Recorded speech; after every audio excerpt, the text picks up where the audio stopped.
Your son has your eyes. The Alpha King froze when he saw his Omega with twins. The leather pouch landed on the table with a sound like a full stop at the end of a sentence Ilara had not been allowed to finish. She stared at it from the doorway of her father's kitchen, still wearing her coat, still holding the strap of her bag, and understood in that single moment that the conversation was already over before it had begun. Her father did not look up from the table. He kept his hands folded in front of him, his eyes fixed on a knot in the wood, and he said in the voice he used when he had decided something and did not want to be argued with, "Lord Aldrich will be here on the morning of the Blood Moon Festival. You will be at home. You will be ready." Ilara set her bag down slowly. Ready for what exactly? He finally looked up, and what she saw in his face was not cruelty. That would have been easier. What she saw was the particular exhaustion of a man who had been running from a problem for so long that he had finally stopped running and simply turned to face it. And the problem, in this case, was her. "He has offered to clear every coin of what I owe him," her father said, "in exchange for your contract." "My contract," she repeated. "As a bound servant in his household." The kitchen was very quiet. Outside, the neighbors' children were playing in the lane, and their laughter came through the thin walls like something from a different world. Ilara counted to 4 in her head. It was something she had trained herself to do in moments of shock. Count before she spoke, because words said in the first breath of shock were always the wrong ones. "A bound servant is not a servant with wages," she said. "A bound servant has no rights of movement, no rights of refusal, no term of release, unless the holder chooses to grant one." "I know what it is," her father said quietly. "Then you know that what you are describing is not a work arrangement." She kept her voice even. She had learned that evenness was the only kind of armor available to people without money or titles. "You are describing giving me away." He looked back at the knot in the table. "I have no other way to clear it." She stood there for another 3 seconds. Then she picked up her bag, went to her room, and closed the door without slamming it, because slamming it would have been a release of something she could not afford to release yet. She had 3 days. She sat on the edge of her narrow bed and counted what she had. She had her training as a palace librarian, 7 years of it, enough to read in 4 languages and navigate the kind of ancient legal texts that most people found impenetrable. She had a small amount of saved wages, not nearly enough. She had no alpha sponsor, no family connection worth mentioning, no title of any kind. She was an Omega by designation, which in the hierarchy of their world meant that the laws designed to protect people like her were the first ones that powerful men like Lord Aldrich knew how to work around. She had 3 days to find a different answer. She spent the first 2 at the palace library, where she worked, pulling every record she could find on bound servitude contracts, the conditions under which they could be contested, the officials who had jurisdiction to intervene, the narrow circumstances under which a contract signed by a family member could be voided. She found 3 possible avenues. She followed each one, until it ended in a wall. The first required a court hearing that took 3 months minimum to schedule. The second required a sponsor of alpha rank, which she did not have. The third required proof of existing employment under direct palace charter, and while she worked in the palace library, her position was contracted through a private guild, not through the palace itself. By the end of the second day, she had run out of legal avenues. By the morning of the third day, the Blood Moon Festival, she had only one idea left, and it was not a good one.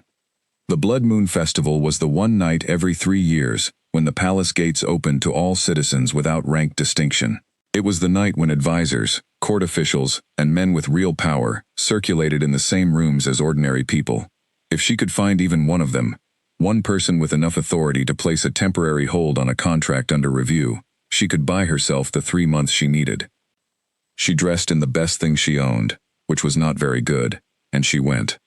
The great hall was full of light and noise, and the smell of honey wine and warm bread. Paper lanterns drifted toward the open ceiling like small suns. The music was loud enough to feel in the floor through the soles of her shoes. She moved through the crowd with her list in her head. She had memorized the faces of 4 court officials from the public records at the library, and she was looking for any of them. She found none of them. The hall was large and the crowd was thick, and the powerful men were surrounded by their own people. And 1 hour became 2 hours, and 2 became 3, and the gold of the lanterns began to look less warm and more desperate, and Ilara was standing near the back wall, with a borrowed tray of wine cups she had picked up without thinking, because holding something made her feel less lost, and she understood that this was not going to work. It was precisely in that moment, the moment of understanding that a plan had failed, that she heard the argument near the side door. Not shouting. Men in places like this did not shout. It was the kind of argument conducted in controlled voices with still faces, where the anger existed only in the jaw and the eyes. She turned and saw two men. One was General Harwood, whom she recognized from the public records, and the other was a man she had seen only once before, from a great distance, at a public procession. King Calum. She had not understood, from that distance, what people meant when they described him as different. She understood it now.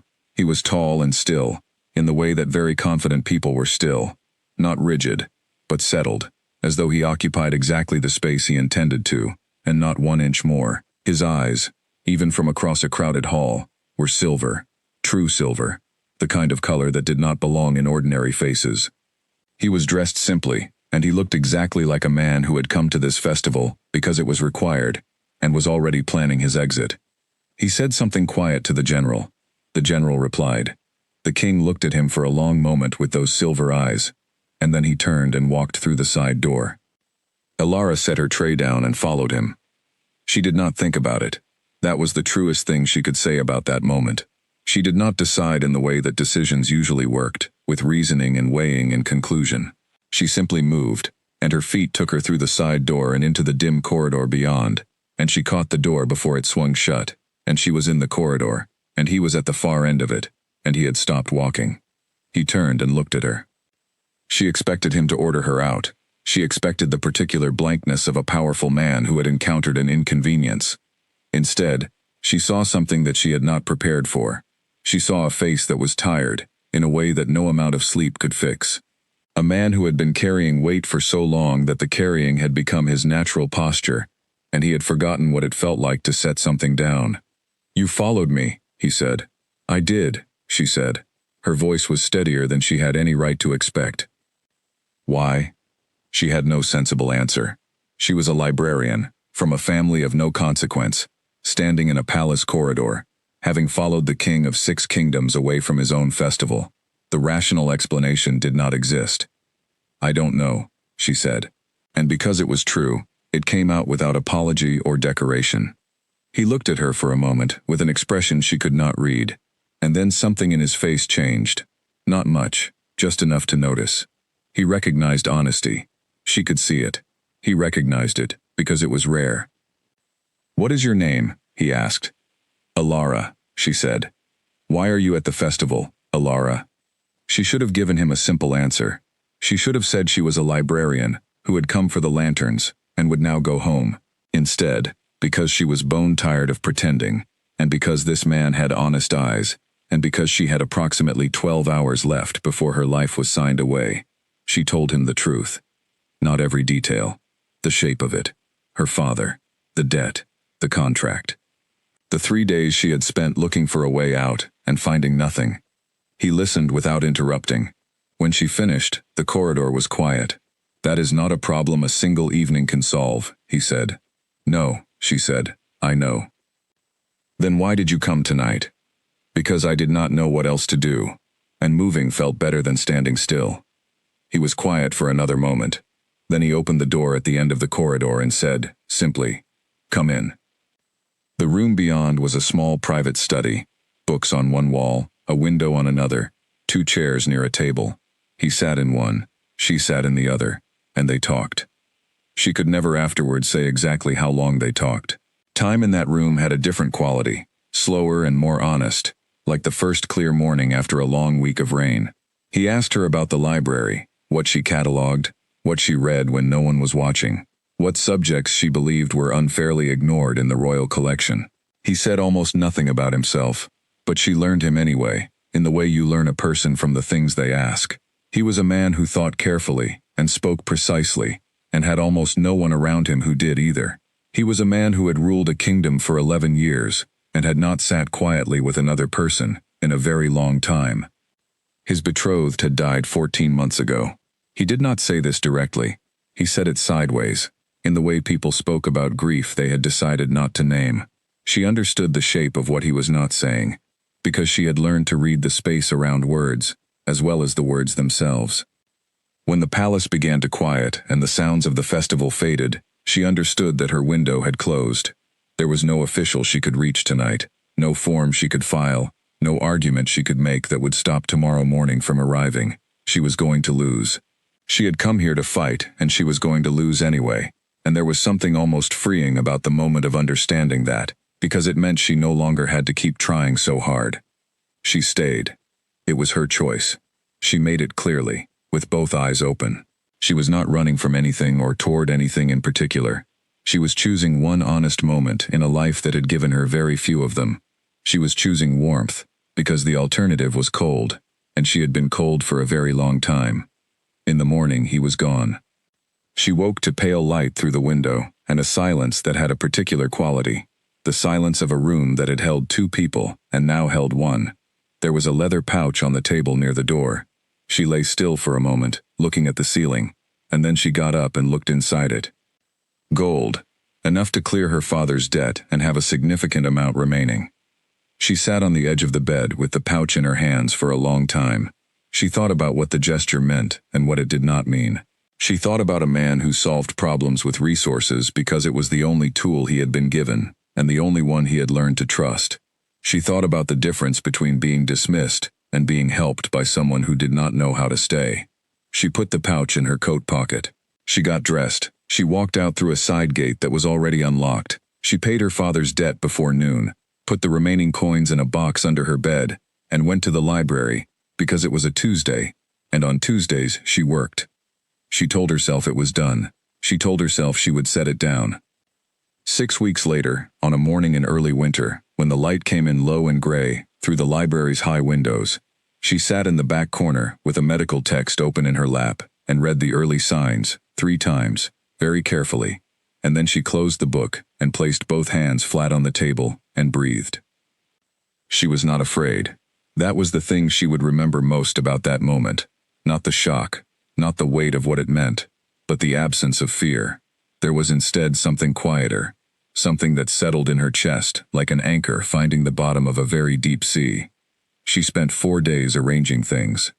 She told the head librarian she had a family matter in the north. She packed 1 bag, only what she could carry without strain. She took the coins from under her bed.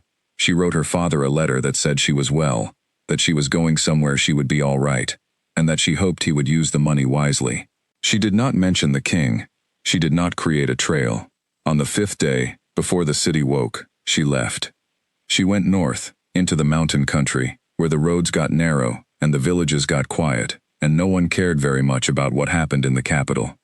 She found a village called Dunmore, small enough to disappear in, large enough to have a market and a physician, and a woman named Clara who rented her back room to people who did not ask too many questions, and did not answer too many either. Clara had a large laugh and small eyes that saw everything, and she brought Alara soup on the hard evenings, and never once asked who the father was, which was a gift so enormous that Alara never found the right words to thank her for it. 7 months after leaving the capital, in the back room of Clara's house, on a night when the wind was strong enough to rattle the shutters, 2 boys were born.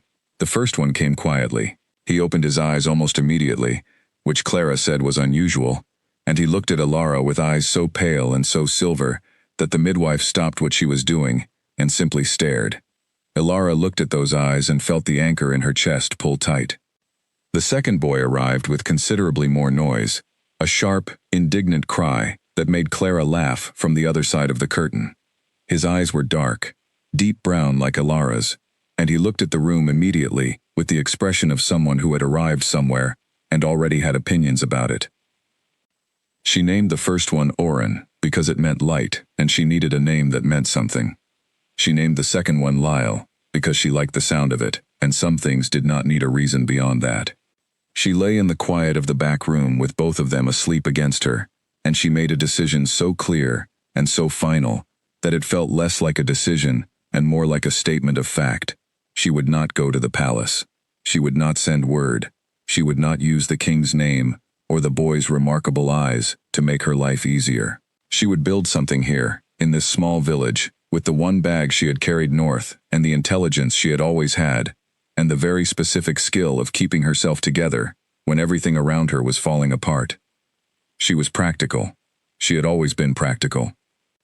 She closed her eyes, and the wind rattled the shutters, and Oren made a small sound in his sleep that sounded like a question, and Lyle's dark brow furrowed even in his dreams, as though he were already working something out.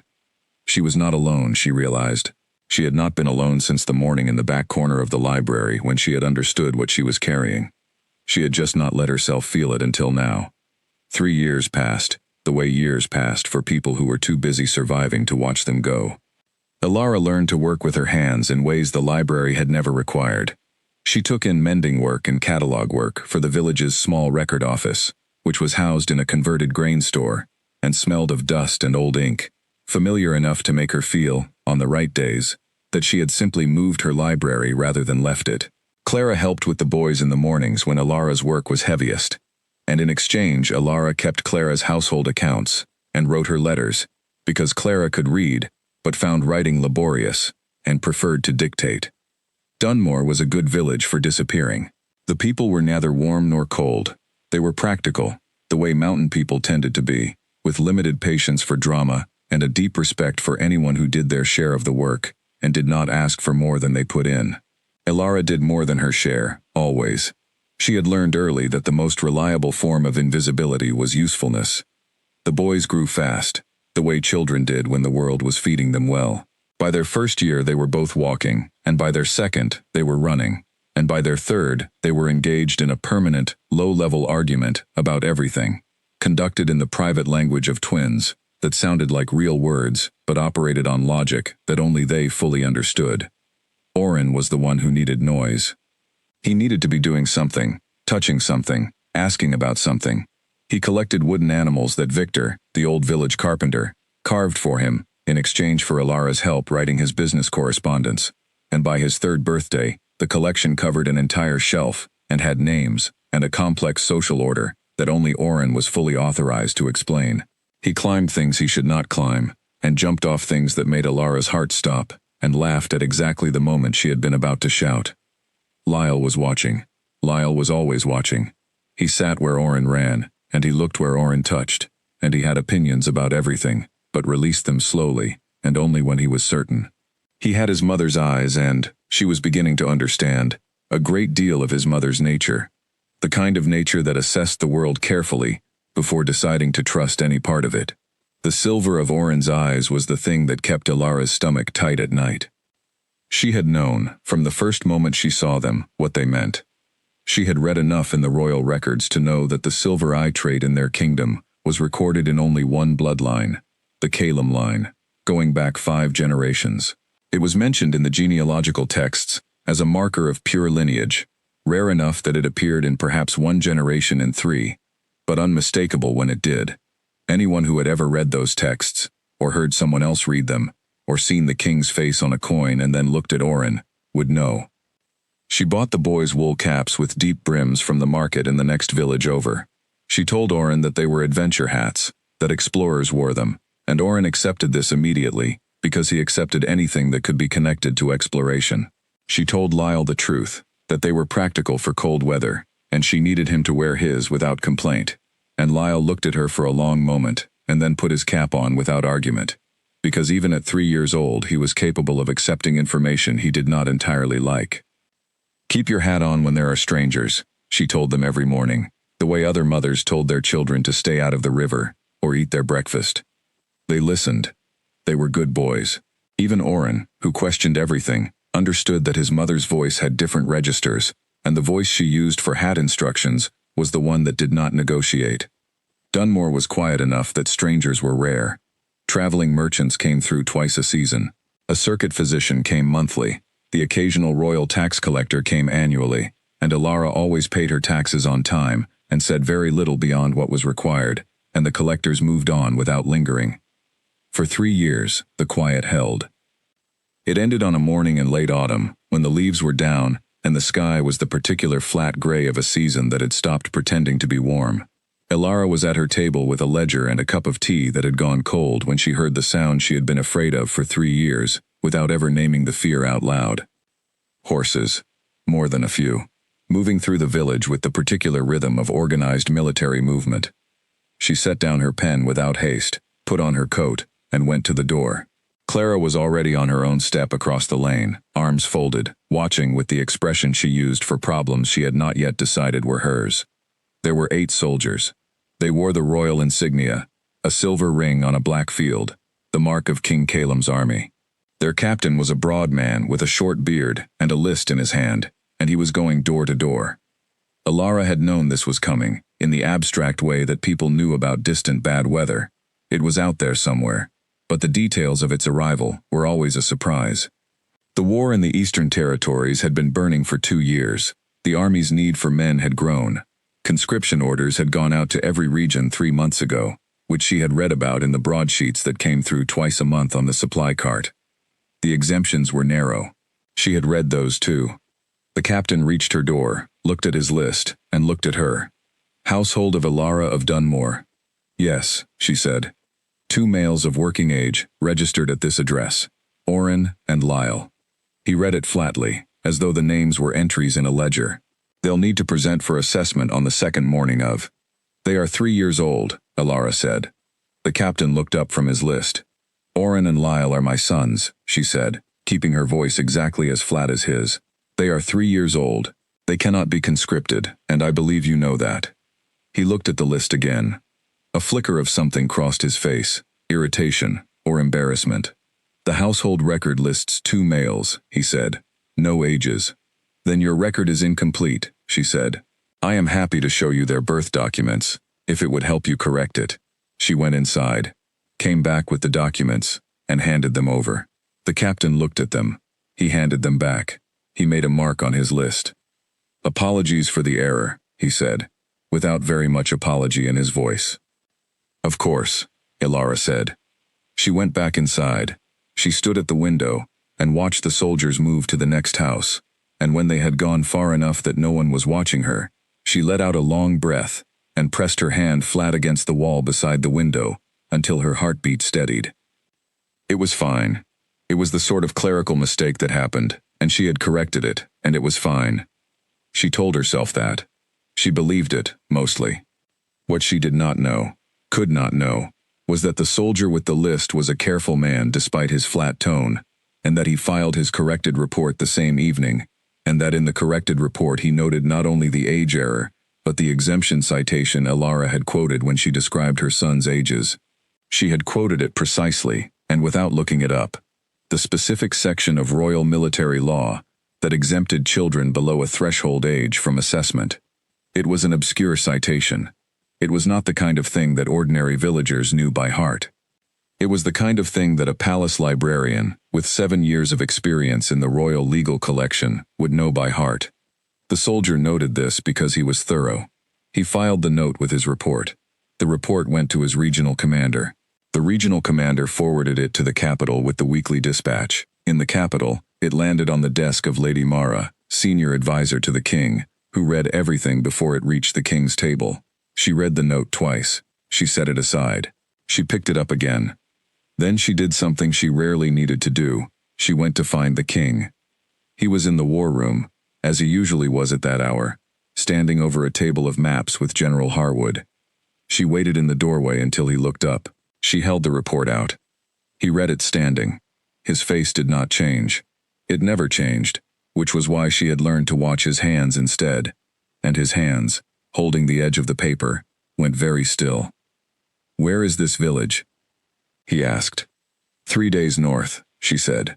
Mountain region. Very small. What is the woman's name?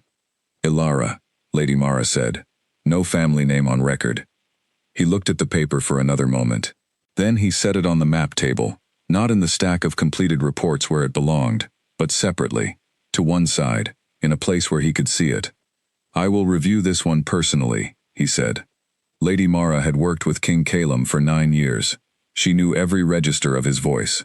She went back to her office and sat for a long moment, thinking about the things she had noticed over 3 years, the way he reviewed northern regional reports himself, the way he had never taken a queen, though the court pressed him constantly, the way something had changed in him 3 years ago that she had never been able to name precisely. She thought she might be beginning to understand it now. King Calum had not been a cold man before Lady Isla died. That was the thing that the court did not understand, because most of the court had not known him before. They had only seen what he became after, and they had assumed that the coldness was simply the nature of the man. Lady Mara knew better. She had worked with him since he was 23 years old and new to the throne, and she remembered a younger version of him, still serious, still precise, but capable of something warmer, capable of staying in a conversation past the point of usefulness, just because the conversation was interesting, capable of noticing small things and saying so. Lady Isla had been his betrothed since he was 18. She was from the Eastern Territories, clever and straightforward, and they had understood each other in the practical way of two people who had been chosen for each other, and then discovered, gradually, that the choice was actually a good one. It was not the kind of love that burned. It was the kind that built steadily, year by year, and became the foundation of a person's sense of how the world was organized. When she died, a fever, fast and brutal, 14 months before the Blood Moon Festival, something in Calum went quiet, in a way that Mara did not know how to describe, except as the sound a house made when it was empty. He ruled. He managed. He made every decision that was required of him, and made them well. He did not stop working. If anything, he worked more, because work was an excellent way of occupying the parts of a person that would otherwise be very loud. But he stopped staying in conversations past the point of usefulness. He stopped noticing small things. He became, very efficiently, exactly what his court needed him to be: precise, controlled, and entirely alone. Mara had watched this and said nothing, because there was nothing useful to say. Grief was not a problem that could be solved by advice. She had waited, because waiting was sometimes the only form of help available. After the Blood Moon Festival 3 years ago, she had noticed a change. Not a warming. The coldness remained, but a different quality to it, a watchfulness that had not existed before. He began reviewing the northern regional reports himself, which was not his usual practice. He asked questions about border villages that he had never asked before. He was looking for something. He was very careful never to make this obvious, but she was very careful to notice things that were not obvious, and she saw it. She had not known what he was looking for. She had her suspicions, the kind that a woman developed after 9 years of paying attention, but suspicions required evidence before they became useful. The report from Dunmore was evidence. She did not say anything to him about her suspicions. That was not how they worked. He would come to things in his own time, or he would not, and her role was to make sure that when he moved, he had good information. So she filed the report carefully, in a place she could find it again, and she watched, and she waited. 2 days after she had given him the report, King Calum came to her office at the end of the day, with his riding coat on, and told her he was going to the northern border, to review the conscription situation personally. He took 2 men, not his usual guard of 20. He went in civilian clothes. He gave instructions that his absence was to be explained as a private matter, and that no one was to follow. Mara watched him go from the window of her office. She folded her hands on the desk. She thought about a woman named Alara in a mountain village, who had quoted obscure royal legal text to a soldier with a list, and about a king who had been looking north for 3 years. Then she went back to work, because the kingdom did not pause for personal revelations, and someone had to keep it running, while the king rode north to find out what kind of man he actually was. The ride north took 2.5 days at the pace Calum set, fast enough to mean something, not so fast that his men's horses gave out. He did not talk much. His men were Sir Gareth and Sir Ned, both experienced enough not to expect conversation from a king who had chosen to ride without his full guard, and both sensible enough not to ask questions that had not been invited.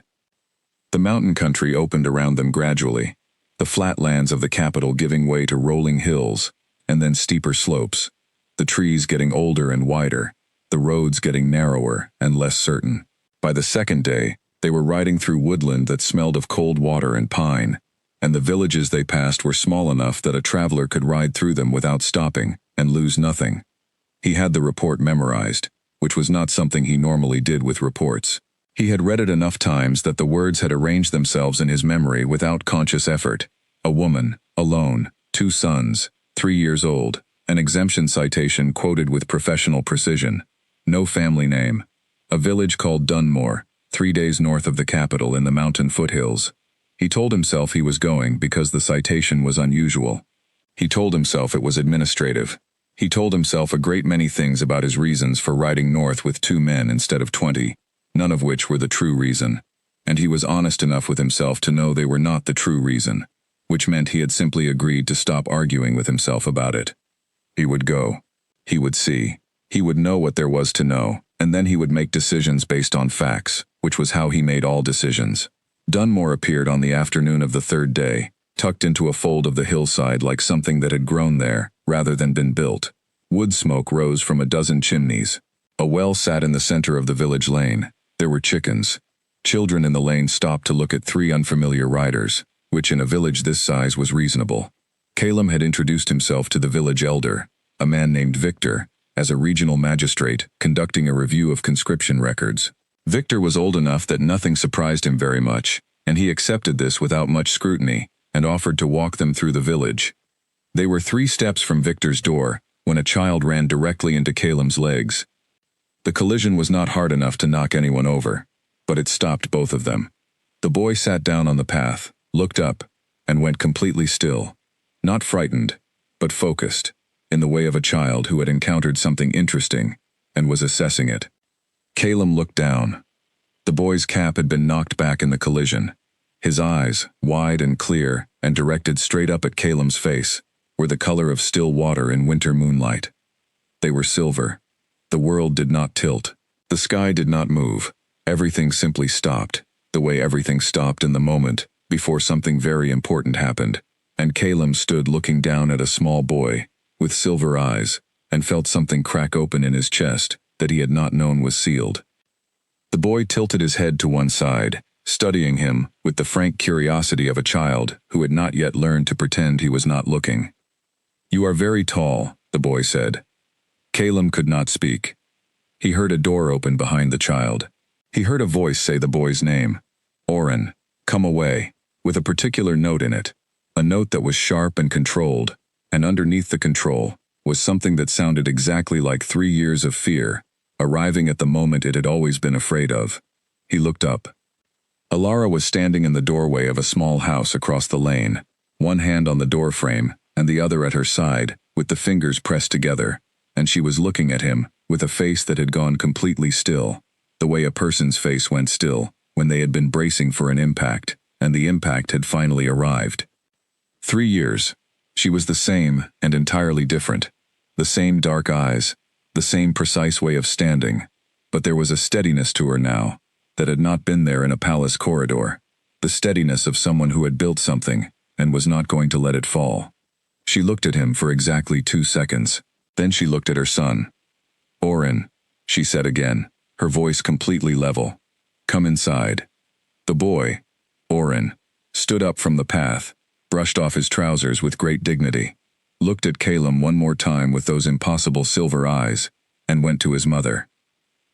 She put her hand on his shoulder without looking away from Calum, and Calum stood in the lane of a mountain village with Victor at his elbow, not moving, not speaking, understanding, for the first time in 3 years, exactly what he had left behind, on the morning after the Blood Moon Festival. The village elder was a man who filled silence with words, which was a quality that worked in his favor on most occasions, and worked very much against him on this one. "Lovely family, that one," Victor said, gesturing toward Alara's house with the comfortable familiarity of a man who had watched the same lane for 40 years, and considered himself the authority on everything in it.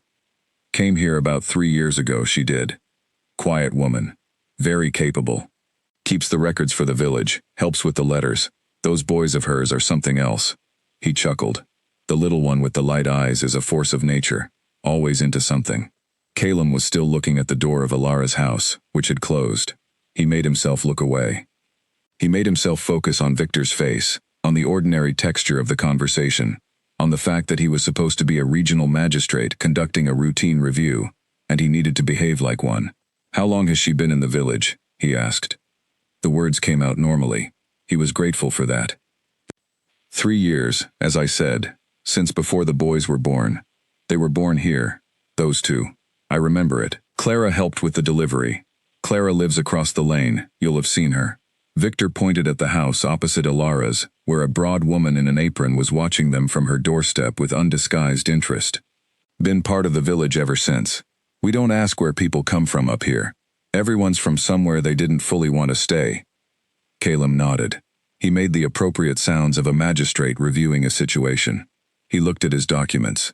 He asked Victor 3 more questions about the village's conscription records that he already knew the answers to, and Victor answered them all with enthusiasm. And through all of it, Calum was aware of the door of Ilara's house, the way a person was aware of a sound that had not stopped yet. They moved to Victor's home for the formal part of the review, and Calum sat at the old man's table and worked through the paperwork with the efficiency that had always been his natural speed, while Gareth and Ned waited outside with the horses, and Victor made tea that was too strong, and brought it out with a pride that did not acknowledge this. An hour later, as they were concluding, Victor's wife came in from the lane with a basket, and behind her, hand in hand, with a dark-eyed boy who must have been the other twin, walked Oren. The dark-eyed boy saw the stranger at the table and immediately hid behind Victor's wife's skirt. Oren walked in with the confidence of someone who had already assessed the situation outside and reached a positive verdict, and he went straight to the table and looked at Calum with those silver eyes, and he said, with total seriousness, "I have 10 wooden animals. The bear is the most important." "Is he?" Calum said. His voice was completely steady. He did not understand how. "His name is Bertram," Oren said. Victor laughed and scooped the boy up and set him on his knee. "This is Ilara's boy," he said, which Calum already knew, and then Victor said the thing that stopped the room. He looked between Oren's face and Calum's face with the cheerful obliviousness of a man who had not spent 3 years building a wall around a secret, and he said, "Funny, isn't it? Your son has your eyes." He said it lightly. He said it the way people said things that seemed like obvious observations. A smile in his voice, a shrug in the words, no awareness whatsoever of what he was holding. Calum did not move. He did not breathe. He was not certain, in that particular second, that his heart was beating. He sat at the table of a village elder in a mountain village and looked at a 3-year-old boy with silver eyes sitting on the elder's knee, and he felt the impact of Victor's words go through him the way a stone went through the surface of still water. Not violent, but total, rippling outward in every direction at once. "Funny coincidence," Gareth said from the doorway, lightly, covering the silence that was beginning to grow teeth. Calum exhaled. He looked at Victor. He arranged his face into the expression of a man who had found something mildly amusing. "Children often remind people of strangers," he said. "It is a thing people notice." Victor nodded happily, not suspicious, not curious, already moving on to something else. Calum stood, thanked Victor for the tea, shook his hand, and walked out into the lane. He stopped 10 feet from the door and breathed. The lane was ordinary. A dog was sleeping against the wall of a building. The chickens were doing what chickens did. The sky above the mountaintops was a flat gray that pressed down close, and the air smelled of cold earth and wood smoke. And somewhere in one of these houses, a child with silver eyes was playing with a bear named Bertram and did not know that his father was standing 30 feet away, trying to remember how to be a person. Behind him, he heard a door open. He turned. Ilara was standing in the lane. She had her coat on and her hands at her sides, and she looked at him the way she had looked at him that first moment in the doorway, fully, without flinching, with 3 years of preparation behind her eyes, and something that was not quite fear, and not quite defiance, but lived exactly between those two things. She had been waiting for him to come out. She had known he would. They looked at each other across the lane for a moment, and neither of them said anything, because there were too many things, and the right one had not yet risen to the surface. Then she said, very quietly, just the two of them, with the gray sky overhead, and the dog sleeping against the wall, "He doesn't know you." It was not an introduction. It was not an accusation. It was the most precise and honest sentence that could have been spoken in that moment, and it landed in Calum's chest with the weight of everything it contained. The 3 years, the gold left on a table, the life built in a mountain village, and the simple fact that a child who was his son had never once heard his name. "I know," he said. She looked at him for another moment. Then she said, "Come inside." The inside of Ilara's house was small and clean, and exactly the kind of house that a practical, intelligent person built when they had limited resources and excellent priorities. Every surface had a use. The shelves were organized. There were books, more than most houses this size would have, filed in a system that made immediate sense when you looked at it. On one shelf, taking up a third of the space, was a collection of wooden animals, arranged in a complex geography that appeared to have its own internal logic. Oren was at the table, apparently organizing something. The dark-eyed boy, Lyle, was in the corner near the window, watching the stranger the way a hawk watched something it had not yet decided about. Ilara said, "Boys, go to Clara's for a little while. Tell her I said there is honey cake if she has it." Oren's head came up immediately. "Honey cake?" "If she has it," Ilara said, with the patience of someone who had said this same sentence many times. Oren was off the chair, and at the door, in approximately 4 seconds.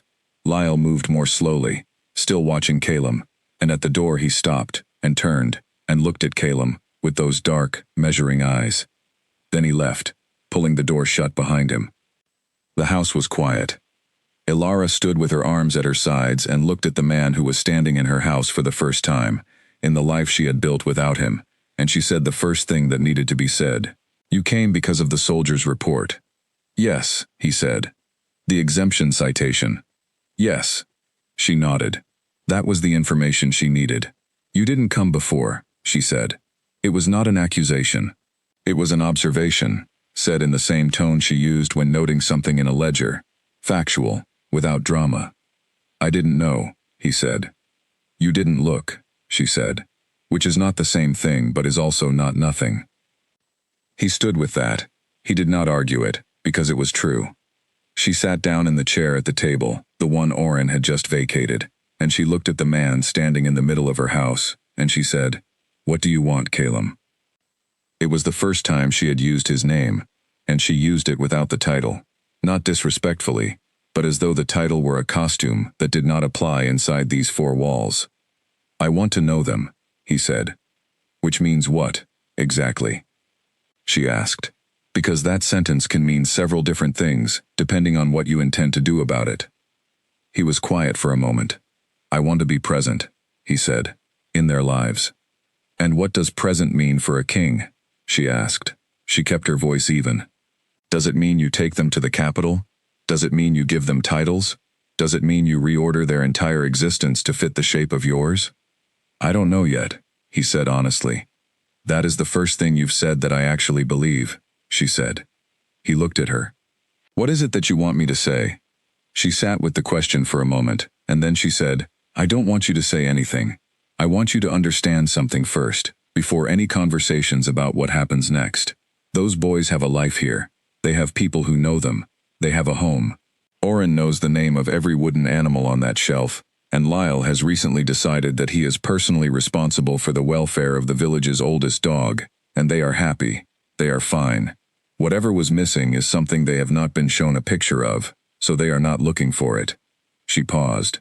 "If you come into their lives, and then you leave again, which is what men in your position do, because they have kingdoms to run, and decisions to make, and things that are always more urgent than the small daily work of being a father.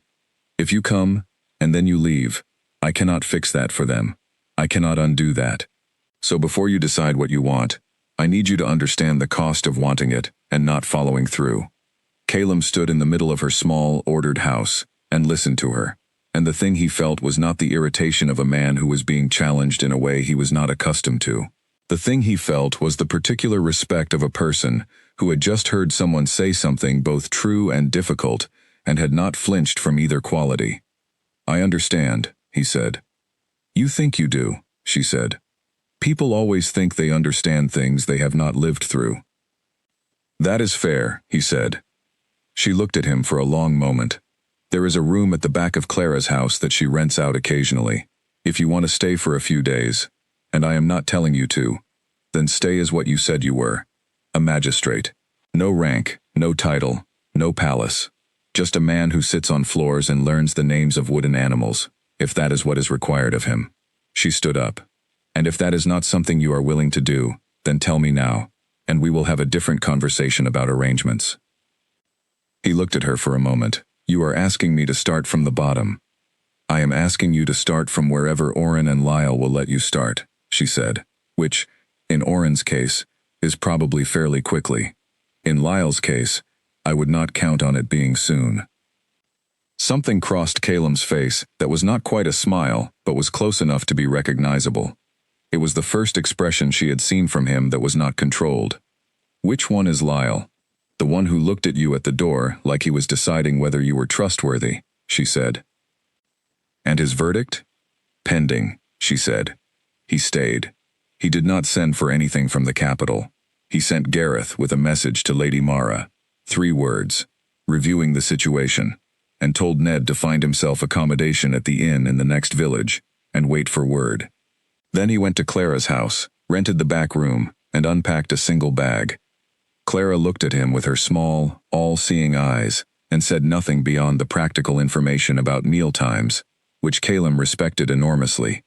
The first morning, Oren appeared at the door of Clara's house, at an hour that Caleb would have described as unreasonably early, knocked twice, with the authority of someone who did not consider this an imposition, and when Clara opened the door, announced that he was there to show the magistrate his animals. Caleb came to the door in his traveling clothes, sleep still in his face, and looked down at a small boy with a wooden bear under one arm, and an expression of absolute certainty that this visit was both welcome and overdue. He stepped back from the door. "Come in," he said. Oren came in. He set all the animals he had brought, 6 of them, transported in a cloth bag, on Clara's kitchen table, with the precision of a general arranging troops, and he looked up at Caleb and said, "This is Bertram. He is the most important. This is his friend, Edmund. They went on an adventure last week, but I cannot tell you where because it is a secret." Caleb sat down across from him. He put his elbows on the table. He looked at the animals. "What are the others' names?" By the time Clara brought out the morning bread, Caleb knew all 6 names, and had been given a brief biography of each one. By the time the bread was eaten, he had been informed that there were 4 more animals at home, who were also important, though not quite as important as Bertram, and that he would be introduced to them at the appropriate time. "When is the appropriate time?" Caleb asked. "When you have earned it," Oren said seriously. Caleb nodded. He did not smile, because that would have been condescending, and children always knew when adults were laughing at them rather than with them. "That seems reasonable," he said. Oren looked at him appraisingly for a moment. "You are all right," he said, in the tone of someone who had now completed their assessment and filed the results. Lyle was a different matter entirely. The dark-eyed boy was present on the second morning. Oren had apparently negotiated his attendance, but he sat at the far end of Clara's table, and he looked at the space slightly to the left of Caleb rather than directly at him, which was a clear signal that he was not yet prepared to acknowledge the conversation directly, but was nevertheless listening to every word of it. Caleb did not try to speak to him directly. He understood, without being told, that direct approach would be wrong. He spoke to Oren, and he spoke to Clara, and he answered questions when questions were offered, and he was aware of Lyle, at the edge of his vision, the way you were aware of something important, that you were being careful not to look at too obviously. On the afternoon of the second day, Oren decided that the meadow behind the village was the appropriate setting for an adventure, and Caleb walked with them, not in front, not directing, just alongside, the way a person walked when they were a guest in someone else's territory. Lyle ran ahead to the meadow's edge and stood there looking out at it, and then he looked back, and for the first time in 2 days, he made direct eye contact with Caleb. He held it for 2 full seconds. Then he turned back to the meadow and pointed at something in the distance. "Rabbit," he said. It was the first word he had spoken in Caleb's presence. "Where?" Caleb asked. Lyle pointed more precisely. "There, by the stone. You have to be quiet or it leaves." Caleb went very quiet. He looked. The rabbit was there, small and brown and twitching. He looked at it for a moment, and then he looked at Lyle, who was looking at the rabbit with a satisfaction that was entirely his own, nothing to do with the adult beside him. "Good eyes," Caleb said quietly. Lyle said nothing, but he did not move away. By the end of the afternoon, Lyle had shown him 3 more animals in the meadow grass, delivered as information rather than conversation, and had permitted Caleb to carry him on his back for approximately 40 feet, when the walk back got steep, and Oren had gotten there first, and was already installed on Calum's shoulders, making navigation suggestions. Ilara watched from the doorway of Clara's house when they came back. She watched Oren slide off Calum's shoulders and run inside to report the rabbit sighting. She watched Lyle climb down from Calum's back with great dignity and walk inside without looking at either of them. She watched Calum stand in the lane for a moment before following the boys, and she saw on his face the expression of a man who had just understood the weight of something he had not known existed until 4 days ago. She told herself it did not move her. She told herself she was watching carefully and reserving judgment, and that the careful and methodical assessment of facts was the correct approach, and that the tightness in her chest was simply the ongoing stress of an unprecedented situation. She told herself all of this. She believed perhaps a third of it. That evening, after the boys were asleep in their own house, Clara had offered to sleep over, which she did sometimes, so that Ilara could have an evening without the particular vigilance that small children required. Ilara sat at her table with her ledger, and heard a knock at her door. She knew who it was. She opened the door. Calum stood in the lane with his coat on and his hands in his pockets, and he said, "Could we talk?" She stepped back to let him in. They sat at the table, the same table where she did her accounts, and Oren organized his armies, and Calum put his hands flat on the surface and looked at them for a moment, and then said, "I have been trying to find the right way to say what I want to say, and I have decided that looking for the right way is probably a way of avoiding saying it, so I am going to say it simply." "Please do," she said. "I am sorry," he said, "for the morning after the festival, not for the night itself. I will not say I am sorry for something that produced those two people, but for the morning, for leaving, for the gold." He paused. "I did not know it would make you feel like something to be resolved. I intended it as practical help. I understand now that there is a difference between what I intended and what it was." Ilara was quiet for a moment. She had not been expecting that particular sentence. She had been expecting justifications, or offers, or the well-meaning stumbling of someone who wanted forgiveness but was not ready to earn it. "I know you didn't mean it cruelly," she said. "That is not the same as it not being cruel," he said. "No," she agreed, "it is not." They sat with that for a moment. "What happens now?" she asked. "That depends on what you will allow," he said, "and I would like to ask you, not tell you, not arrange for you, but ask what you would allow." She looked at him across the table. "I would allow you to keep doing what you are doing," she said, "being present, being patient, earning it, the way you would with anyone. And after that? After that we see," she said. "I am not a person who plans past the point where the facts run out." He nodded slowly. Then he said, "Can I tell you something?" "Yes. I reviewed Northern Regional reports for 3 years," he said. "I told myself it was administrative." She looked at him for a moment. "And was it?" He looked back at her. "No," he said. She picked up her pen and looked at her ledger, not because she needed to, but because she needed to look somewhere other than his face. "I know," she said quietly. "I thought about that you might look. Did you want me to?" The question sat in the room. She let it sit for a moment before she answered. "I thought I didn't," she said finally. "I am still deciding." He was quiet. She wrote a number in her ledger.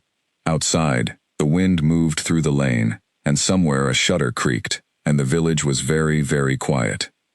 "That is honest," he said. "I am always honest," she said. "It is the only thing I have been consistently good at." He looked at her for another moment, and she could feel it even though she was looking at her ledger. And then he stood up and said good night, and she said good night, and he left. And she sat at the table for a long time after he had gone, not writing anything. The world outside Dunmore had not been still while Calum sat in Clara's kitchen, learning the names of wooden animals.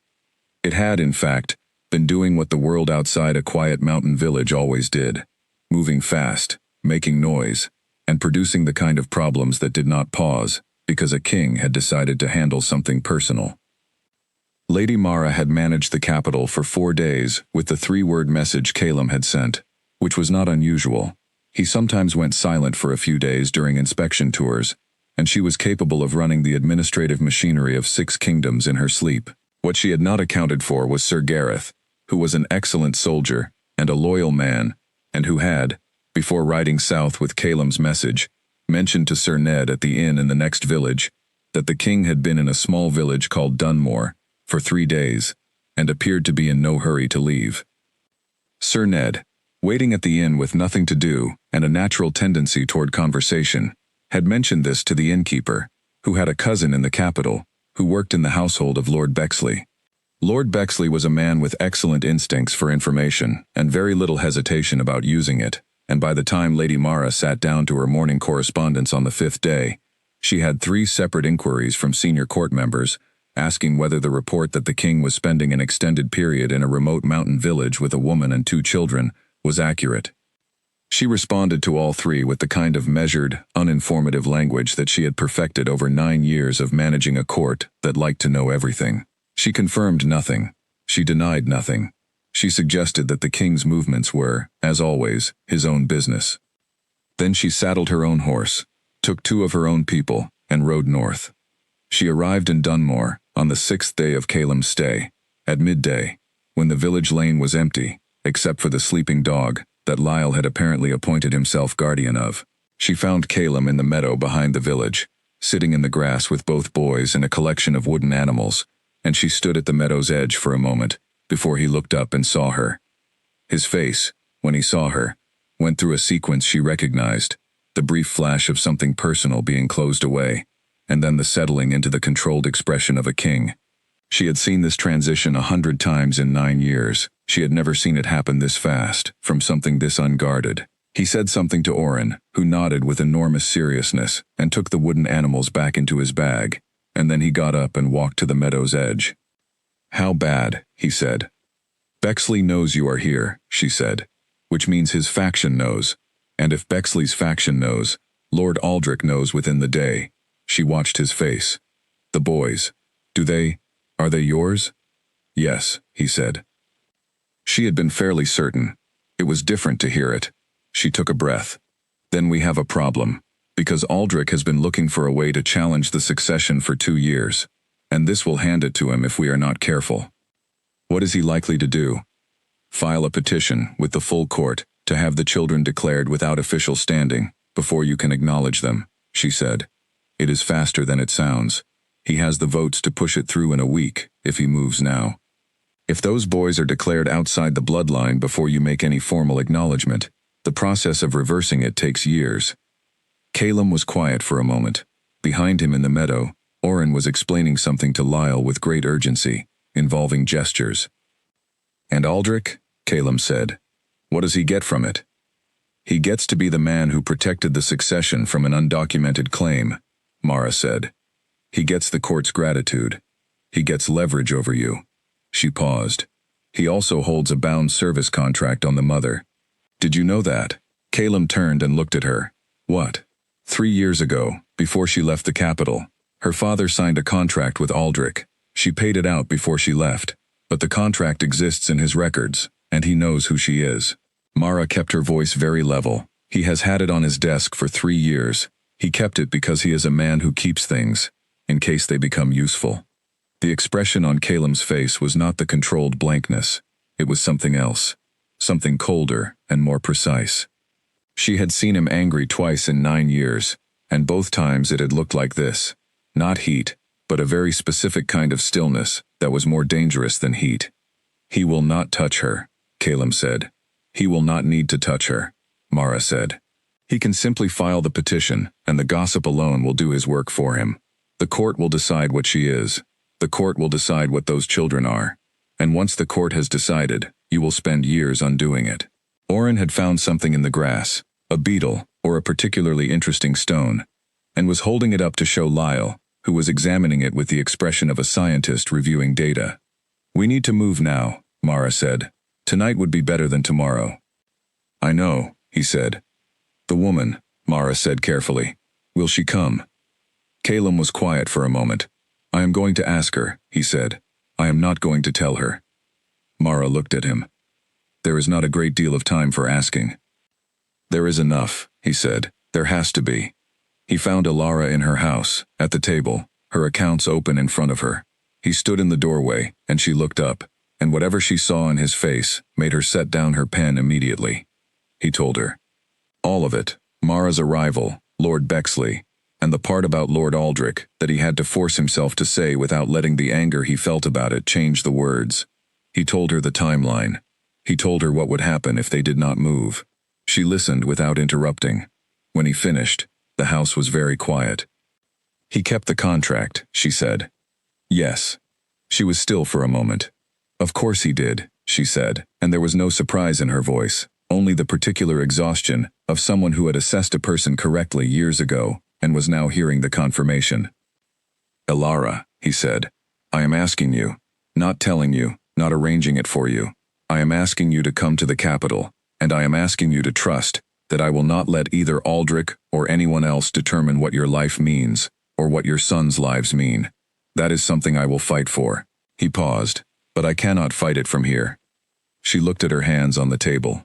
She looked at the ledger. She looked at the wall of books that she had built, volume by volume, over 3 years. I will need to tell Clara, she said. Of course. And I am packing the animals, she said. All of them, in the right order. Yes, he said. She stood up. She looked at him. I am not going because I need to be saved, she said. I want to be clear about that. I know, he said. I am going because my son's futures matter more than my preference for staying where it is quiet, she said. And because Lord Aldrich is not a man whose plans I intend to stand still for. I know, he said again. She nodded. She went to find the boys. Oren, when told they were going on a journey, immediately began organizing the animals for transport, with the focused energy of a general preparing for campaign. Lyle pressed himself against Elara's side, and looked at nothing specific, with the expression of a child, who was not going to cry, but was deciding carefully not to. Elara put her hand in his hair. I will be right here, she said. The whole time? He said. The whole time, she said. He leaned against her and said nothing more, but his hand found her coat sleeve and held it. That night, before they left, Caleb stood in the lane in the dark with Mara, and listened to the village's quiet, and he thought about what Elara had said. I am not going because I need to be saved, and understood that this was not a thing he was going to forget. The capital was everything Dunmore was not. Elara had lived here for 7 years before she left, but the city she had known had been the city of a librarian, the palace, the streets between her family's house and the palace, the market twice a week. She had known it, as a person who kept her head down and moved efficiently, and took up the minimum amount of space required to do her job. She came back to it now in the back of the king's traveling carriage with 2 boys and the wooden animals in a bag, and Lady Mara sitting across from her, with the expression of a woman running multiple calculations simultaneously, and the city outside the carriage window was not the same as the one she had left. It was bigger, or it felt bigger. The streets seemed louder. The people on the pavements seemed to have opinions about everything, and the palace, when the carriage passed through its main gates, was exactly as enormous and cold and perfect as she had remembered it, the kind of building that had been designed to make the people who lived in it feel significant, and the people who visited it feel small. She told herself she was neither significant nor small. She was practical, and she was here to fight a specific battle, and she would fight it with the same tools she had always used. Oren had his face at the carriage window for the entire journey through the city, and was providing a continuous commentary on everything he saw, which Caleb, riding alongside rather than inside, could not hear, but which Lyle was responding to in monosyllables from his position against Elara's side. Nora, the palace maid who had been assigned to them, met the carriage at the palace's side entrance. Mara's choice, Elara understood, to avoid the spectacle of a main entrance arrival. Nora was a young woman, with a round face, and the particular warmth of someone who had decided that kindness was a professional skill, and had worked hard at it. She looked at the twins with the entirely natural delight of someone who liked children, and Oren immediately showed her Bertram, and she responded appropriately, and Elara felt some of the tightness in her chest ease slightly. The rooms they were given were large, too large compared to the back room in Clara's house, and Elara stood in the doorway of the main room for a moment, adjusting to the scale of it. There were 2 beds in the adjoining room for the boys, which Oren declared acceptable, and Lyle said nothing about, which in Lyle's language meant the same thing. The court found out they were there within the first hour. Of course it did. A court was an organism that ran on information, and information moved through it the way water moved through cracks in stone, finding every path, touching every surface, going everywhere eventually. By the end of the first day, Ilara had been looked at in corridors by women who arranged their faces into polite expressions and kept their actual opinions in their eyes. She had been assessed, categorized, and discussed, she was fairly sure, by people she had not yet met and whose names she did not know. She accepted this with the equanimity she had always brought to being underestimated, because underestimation was a resource if you used it correctly. On the second day, she came face to face with Lord Aldrich. She had not been expecting it. She was in the eastern corridor, on her way to the library. Of course she had found the palace library. It was the first thing she had done on the first morning, and he came around a corner with two of his people, and they nearly collided. He recognized her. She could see it in the fraction of a second before he arranged his face, a small flicker of something, quickly covered, that told her he had known she was here, and had perhaps been maneuvering to make this encounter look accidental. He was older than she remembered. He had more gray in his hair, and slightly less ease in his face, the small costs of years spent managing things that required managing. He was still a man who knew exactly how much power he held, and exactly how to hold it. "Ilara," he said, as though they were old acquaintances whose meeting was nothing remarkable. "Lord Aldrich," she said. "I understand you have had a difficult journey," he said, "and that your children are settling in." "They are," she said. "Good." He smiled, and the smile was warm and empty the way only practiced smiles could be. "We should find time to speak. There are certain historical arrangements that may require clarification now that you are at court. Documentation and such things." He let the word arrangement sit there for a moment between them, doing its work. "I am sure that anything requiring clarification can be addressed through the appropriate channels," she said. "I believe Lady Mara is the relevant person for administrative matters." His smile did not change. "Of course," he said. "How efficient." He moved on. She stood in the corridor and breathed and told herself she had not let him see anything, which she was fairly sure was true, and then she went to the library, because she needed to be somewhere she understood. That evening, Calum came to the rooms. Oren was already asleep. Lyle was on the edge of sleep, that particular almost state that children lived in when they were too tired to cross the threshold but too stubborn to admit it. Ilara had been reading in the outer room, and she set her book down when Calum knocked and came in. And she watched him look at the inner room where both boys were, and see them, really see them, in a space that now contained the wooden animals, and Lyle's shoes by the bed, and Oren's current very important stone on the windowsill. He stood in the doorway of the inner room for a moment. She did not disturb it. When he came back to the outer room, he sat in the chair across from hers and said, "How was today?" "Manageable," she said. "Aldrich?" "We spoke in the corridor," she said. "It was what I expected." Calum's hands, on the arms of the chair, went very still. "What did he say?" "He called the contract a historical arrangement that may require clarification," she said. "He is going to use it if he can." "He cannot," Calum said. "The contract was paid. It is void." "He knows that," she said.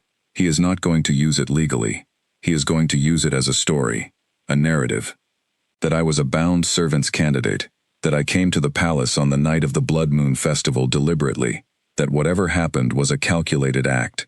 She kept her voice completely flat. "The contract is a detail that makes the story more interesting. He doesn't need it to be legally active. He just needs people to hear the shape of it." Calum looked at her for a moment. "I will address it," he said.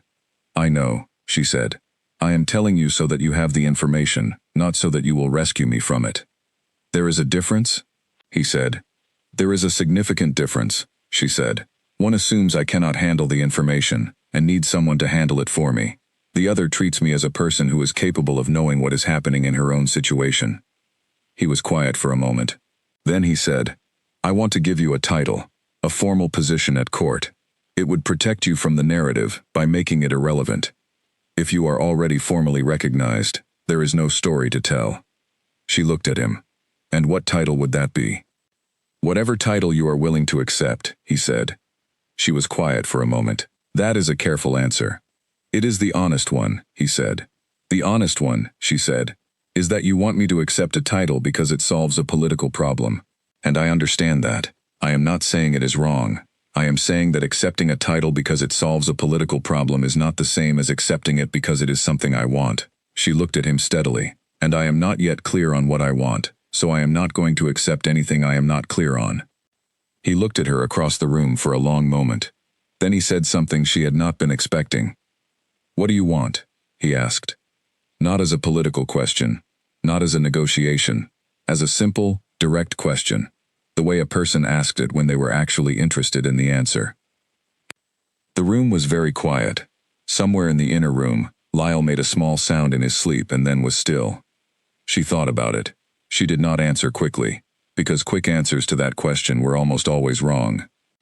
I want to not be a solution to someone else's problem, she said finally. I want to be a person who has arrived somewhere on her own terms.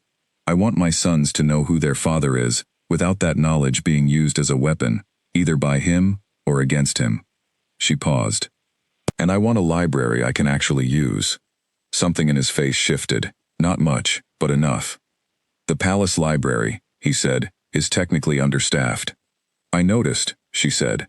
The head librarian retires at the end of the year, he said. She looked at him for a moment. That is a very specific detail to have ready. I have been thinking about what I could offer that was not a title, he said. She was quiet for a moment, then she said, I am still deciding. I know, he said. I am not asking you to decide tonight. She picked up her book. He sat in the chair. He did not leave. Neither did she. The fire in the hearth made a small sound.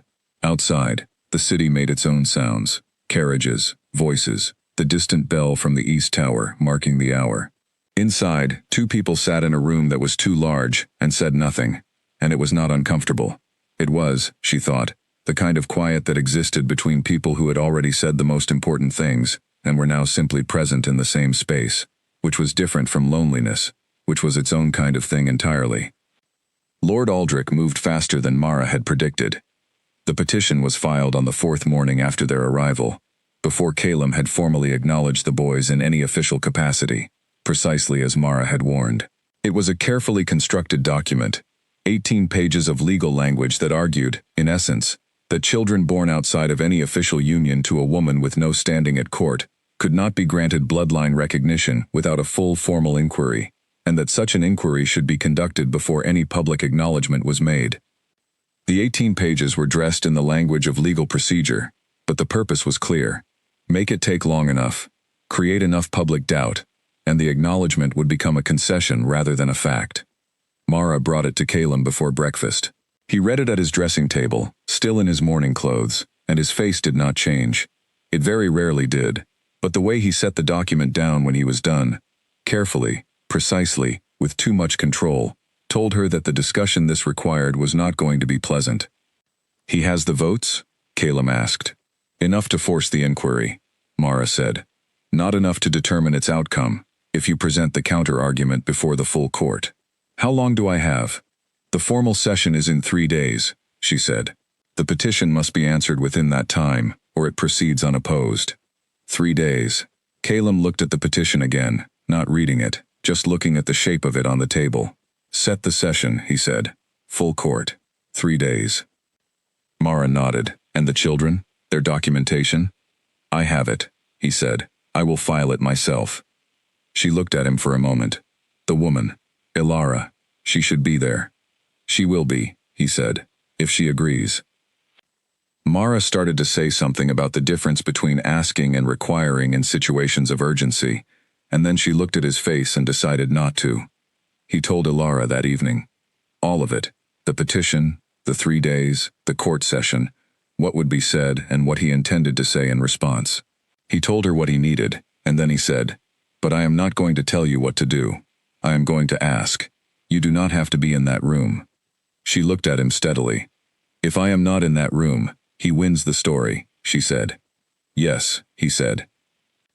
And if I am in that room, then the story is what I say it is, he said, and I intend to say it accurately. Which means what, exactly? He looked at her. It means I stand in front of the full court and tell them the truth.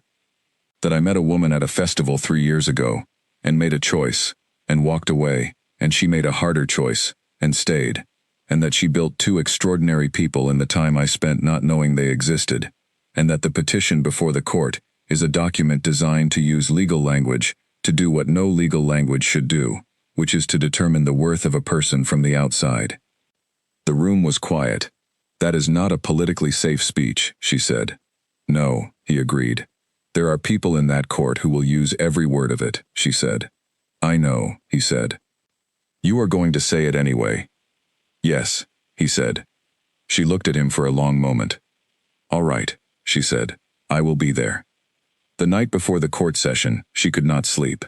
She lay in the dark of the too large room, listening to the distant sounds of the city and the close sounds of her sons breathing in the inner room, and she thought about what the morning would require of her, which was the hardest kind of thinking, not problem-solving, but preparation for something that could not be fully prepared for.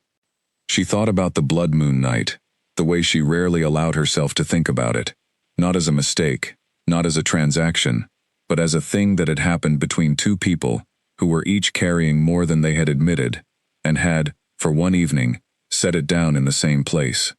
She had never regretted it. That was the truest thing.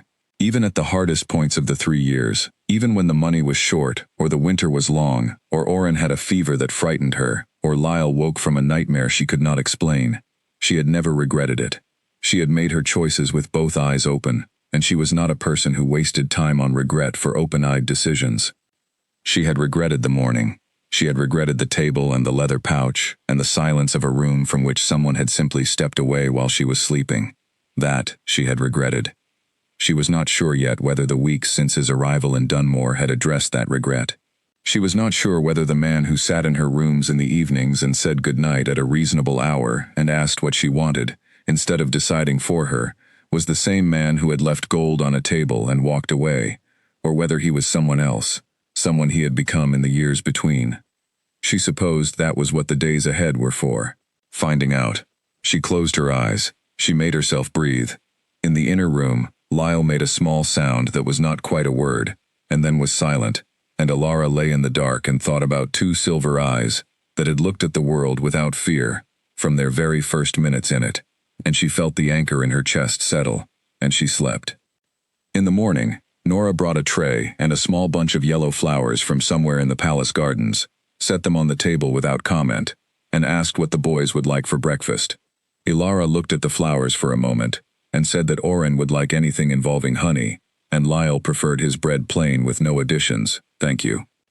Nora nodded. She had learned, in 4 days, to ask and then remember, which was the most reliable form of care. The boys did not know about the court session. Ilara had decided they did not need to, because information that produced anxiety, without giving a child any capacity to act on it, was not useful information. She told them she had a meeting to attend and that Nora would be with them, and that she would be back before lunch. Oren accepted this completely, and asked whether Nora would read to him. Lyle looked at her with those dark, measuring eyes for a long moment. "Is the meeting about us?" he said. She looked at him. She had made him a promise of honesty from the time he was old enough to understand the concept, because she believed that children who were told the truth were better equipped than children who were shielded from it. "A little bit," she said. "Is it going to be all right?" he said. "Yes," she said. He looked at her for another moment, the way he looked at things he was deciding to trust. Then he said, "Okay," and went to find his shoes. She went to the court session. She walked in beside Calum, which she had not discussed with him but which felt correct, and she sat where Lady Mara directed, and she looked at the room full of people who had opinions about her life, and she thought, "I have read more documents in this room than you know, and I know the exact legal argument that undoes every word of Aldrich's petition, and I built a life in a mountain village with 1 bag and a box of coins, and you are going to have to do considerably better than this." Lord Aldrich, when he stood to speak, was smooth and reasonable and very, very careful, as men in his position always were. He used words like procedural integrity and appropriate verification and the welfare of the succession, and every word was correct, and every sentence was a careful blade pointed at her sons, without ever saying so directly. When he finished, Calum stood. He did not use many words. He did not perform or argue or deploy the kind of elaborate legal language that Aldrich had used to dress up his petition. He said, simply and in full, what he had told Ilara he would say. He said it in the same tone he used for everything, precise, without drama, without apology. He stood in front of the full court of 6 kingdoms and said the truth about a blood moon night and a woman who had built something extraordinary in the years he had spent not knowing, and he said that the petition before the court was not, in fact, a question of procedure. It was a question of what kind of court this was, and what kind of kingdom this was, and whether the legal apparatus that was supposed to serve justice was to be used instead to serve the interests of a man who had spent 3 years holding a void contract on the mother of the king's sons as a future convenience. At the word void, Lord Aldrich's face did something it was not supposed to do in public. Calum placed the documentation, the boy's birth records, signed and witnessed, and the paid-in-full receipt of the servitude contract, which he had obtained from Mara's records the previous day, before the court official and sat down. The court session lasted another hour. Ilara said nothing and needed to say nothing, because the case was made, and she knew from the faces around the room which way it would go. She sat beside Lady Mara and looked at the documents and thought about all the years she had spent in a library learning exactly this, that the right information, placed correctly, was the most powerful thing in the world. Lord Aldrich's petition was denied. The formal acknowledgement was scheduled for the following week. Ilara walked out of the courtroom with her coat on and her hands at her sides and her face completely composed, and she did not allow herself to feel the full weight of what had just happened until she was in the corridor, and then she stopped walking and stood still for a moment and breathed. Calum stopped beside her. "All right?" he said. "Yes," she said. He did not say anything else. He did not put his arm around her or tell her she had been brave. He simply stood beside her in the corridor while she finished breathing, which was, she thought, exactly the right thing to do. The week after the court session was the quietest the palace had been since they arrived. Not literally quiet. The palace was never literally quiet, with its hundreds of people and its constant movement and its machinery of government running at all hours. But the particular kind of noise that had surrounded them since they arrived, the watching, the assessing, the sharp edges of political calculation, that quieted. Not because the court had become warm, because the court had received a clear signal and was recalibrating. Mara called it a productive silence. Ilara called it the interval before the next thing, and used the time to catalogue the palace library's Eastern collection, which had not been properly organized in at least 30 years, and was in a state that she found both professionally distressing and deeply satisfying to address. She started on the second morning after the court session, arriving early enough that the library was empty, and the light was just beginning to come through the high windows in the long, low angles of morning. She stood in the middle of the Eastern room and looked at the shelves and felt, for the first time since leaving Dunmore, that she was somewhere she understood. Libraries did not care where you came from. Libraries did not have opinions about your family name, or your designation, or the circumstances under which you had come to be in a particular city. Libraries had an internal logic that rewarded people who understood it, and resisted people who didn't, and Ilara had understood it since she was 17 years old, and that understanding had never once abandoned her. She started with the legal records, because the legal records were always the most disorganized. Lawyers, in her experience, were excellent at documents and dreadful at returning them to the correct place. She worked for 2 hours before anyone else arrived, and when the head librarian came in and found her in the Eastern room with 3 stacks sorted and a catalog sheet already begun, he looked at her over his reading glasses for a long moment and then said, "The system I use is alphabetical within category." "I know," she said. "I worked here for 7 years." He looked at her for another moment. "The Eastern room has been on my list for a decade," he said. "I noticed," she said. He nodded slowly. "I retire in 6 weeks," he said. "I know," she said. He picked up a book from the nearest stack, checked it against her catalog sheet, set it back. He nodded again, apparently satisfied with something. "The morning light is best in here until about 9 o'clock, he said. "After that, use the reading lamps." "Thank you," she said. He went to his own office, and she went back to the legal records, and neither of them said anything else, which was exactly how the best working relationships in libraries always began. The boys were different in the palace. Not different in their natures. Oren was still Oren. with all the energy and enthusiasm and total commitment to whatever was in front of him that had always defined him. And Lyle was still Lyle, watching and measuring and releasing his thoughts slowly, in the manner of someone who considered speech a resource to be spent carefully. But they were responding to the new environment in their own ways, and Alara watched this with the careful attention she brought to everything that involved them. Oren was fascinated by the horses. He was fascinated by the guards. He was fascinated by the kitchens, which he had discovered on the second day, and which had produced a small friendship with one of the cooks who found his enthusiasm for the process of making bread both charming and useful, since he was happy to help stir things for extended periods. He moved through the palace as though it were a larger version of Dunmore, confident that the rules were navigable, and the people were interesting, and the whole situation was fundamentally fine. Lyle was cataloging. Alara recognized this because she did the same thing herself. He was mapping the palace in his head, noting who was where, and when, and what patterns existed, and which corners were safe, and which required alertness. He had identified Nora as trustworthy within the first day, and had since extended this to the cook, to the old man who tended the courtyard garden, and to Lady Mara, whose brisk manner he apparently found reassuring rather than intimidating. Calum, Lyle was still deciding about. He had not said anything about this decision, because Lyle was not a person who announced things before they were concluded. But Alara watched the way his dark eyes tracked Calum's movements when Calum was in the room, and she saw the specific quality of the watching, not wariness, but something more like the careful observation of a person who was conducting a very thorough assessment.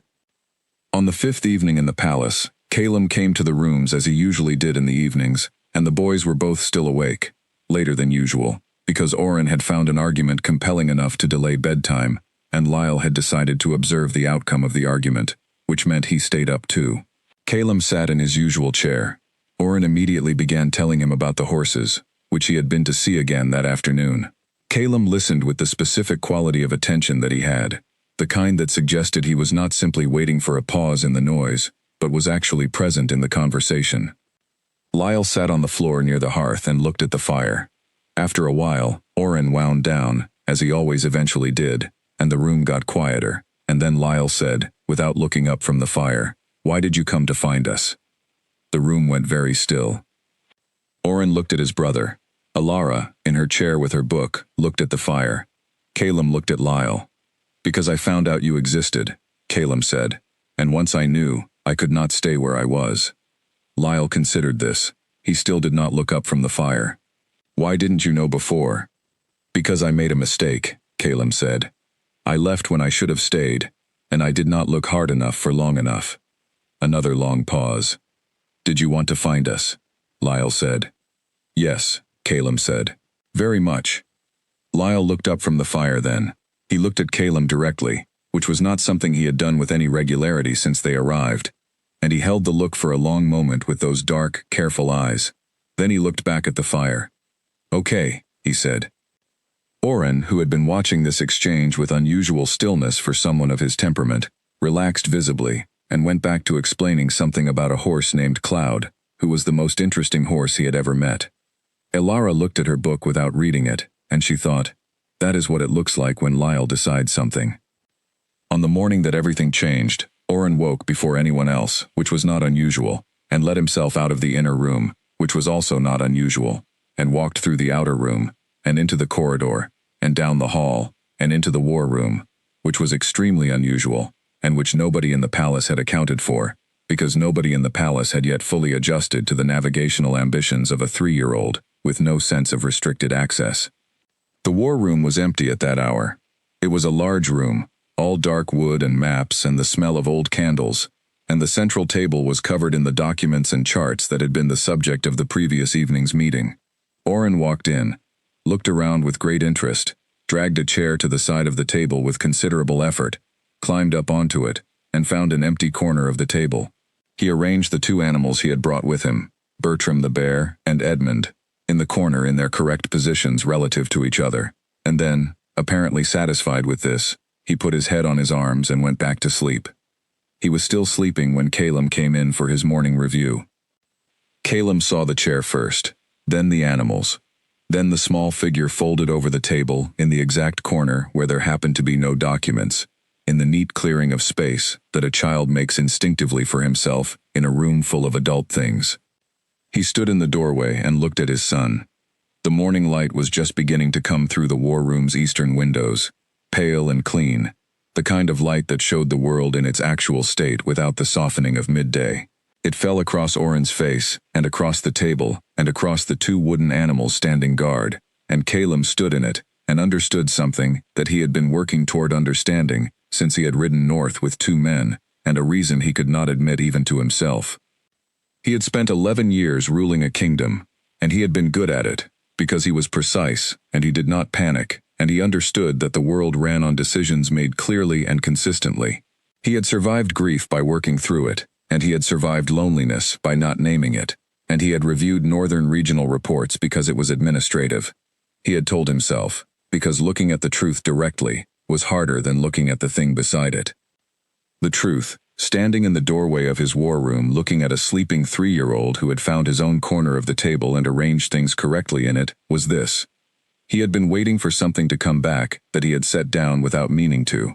Something that had no name in the language of kingdoms and decisions and managed grief. Something that he had not known he was missing until it had a small boy's face and silver eyes and a bear called Bertram. He went to the library. He knew she would be there. She had been there every morning since the second day, when she had found the Eastern Room in its 30-year disarray, and set to work with the same quiet, total commitment that she had apparently brought to everything she had ever decided to do.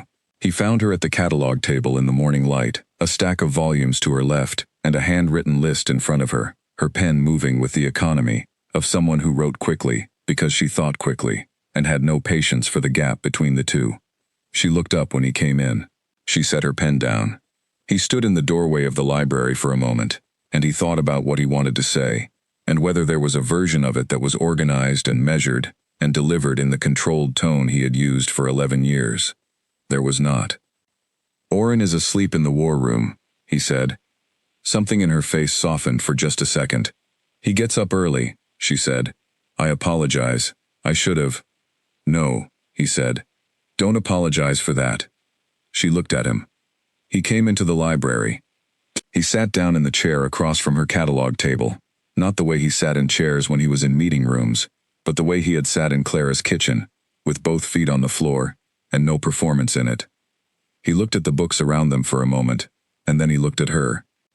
I stood in the doorway of the war room, and looked at my son, asleep on the table, he said, and I understood something that I have been working toward understanding since I rode north, which is that I have been alone for a very long time, in a way that I called by other names, and that I do not want to be alone in that way anymore. She looked at him steadily. I am not asking you to resolve that for me, he said. I am not asking you to be a solution to a problem, or an answer to a question, or anything that treats you as a means to something else. I am asking for the chance to do what I said I would do in Dunmore, start where Oren and Lyle will let me start, and to extend that to you as well, if you are willing, to be present, to ask what you want, to stay, instead of leaving while you are still asleep. The library was very quiet. Morning light lay across the catalog table and across the stacks behind her, and across her hands resting on either side of the list she had been writing. She looked at him for a long time. She was a woman who thought before she answered, and he had learned in the weeks since Dunmore that this was not hesitation. It was precision. She was choosing the right words, the way she chose everything. Carefully, with full attention. I need you to understand, she said, that I am not the woman from the festival. That woman was 22, and frightened, and out of choices, and had never been asked what she wanted by anyone who meant it. I am 25 now, and I have built something that belongs to me, and I know what I am capable of, which is considerably more than I knew then. She paused. I am telling you this, not to warn you off. I am telling you this, because if you are going to begin something, you should know what you are beginning with. I know, he said.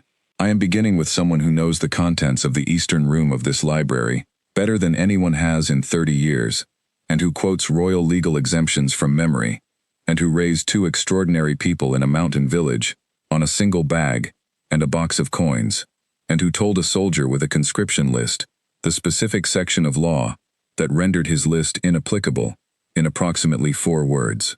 He stopped. I know exactly who I am asking. She looked at him for another moment. Then she reached out and moved her book from the bench beside her to the catalog table, clearing a space. She looked at the space. Then she looked at him. He crossed the library and sat down beside her on the bench, and neither of them said anything, and the morning light came through the high windows and lay across the stacks and the catalog and the cleared space on the bench, and the door of the library was open, because there was no reason to close it, because what was happening here was not a secret, and was not a hiding, and was not a thing conducted in corners, but something that had earned the right to occupy whatever space it needed. He sat down. She looked at her catalog. The legal texts on the fourth shelf need to be reordered by century, not subject, she said. All right, he said. The ones on the third shelf are misfiled entirely. Someone put philosophy with the military histories. That is terrible, he said. It is unacceptable, she said. There is a system. I will tell whoever is responsible, he said. She picked up her pen. There is no need, she said. I am already fixing it. He sat beside her and said nothing more, because there was nothing that needed to be said right now, and outside in the corridor the palace was beginning its day, and somewhere in the war room a small boy with silver eyes was sleeping on a table with a bear called Bertram standing guard, and somewhere in their rooms a dark-eyed boy was about to wake up and have very specific opinions about breakfast, and the morning was honest and clear and the door was open. It was enough of a beginning, and beginnings, Ilara had always believed, were the most important part, not because they were easy, but because they were chosen. Because everything that had ever mattered in her life had started with a decision to move, when standing still felt safer, to be honest, when silence would have been easier, to stay, when leaving was what was expected. She had stayed on the night of the blood moon, and she had left in the morning when leaving was right, and she had built 3 years of something real in a mountain village, and she had walked into a courtroom with her coat on, and her hands at her sides, and her face composed, and she had sat beside a man who had said the truth in front of the people who least wanted to hear it. She had not asked to be saved. She had not been saved. She had, with the help of a person who had learned, slowly and imperfectly and better late than not at all, to stay, arrived somewhere she had not planned and could not have predicted, in a library that needed organizing, with 2 sons who were fine, who were more than fine, who were exactly themselves in whatever room they were in. Oren would be awake in the war room soon, and he would come looking for her the way he always came looking for her, and he would find her here, and he would see the man sitting beside her on the bench, and he would say something entirely reasonable about it, because Oren accepted the world as it presented itself to him, and moved forward without excessive analysis. Lyle would take longer. Lyle was still conducting his assessment, but Lyle's assessments, once completed, were not reversed, and Ilara had seen the moment by the fire, and she knew that the assessment was closer to concluded than it looked. She wrote a number in her catalog. Outside the high windows, a bird was singing something complicated and pleased with itself. The morning held. The king of 6 kingdoms sat beside a woman on a library bench, and the door was open, and it was not an ending. It was the kind of beginning that had enough room in it for everything that came next.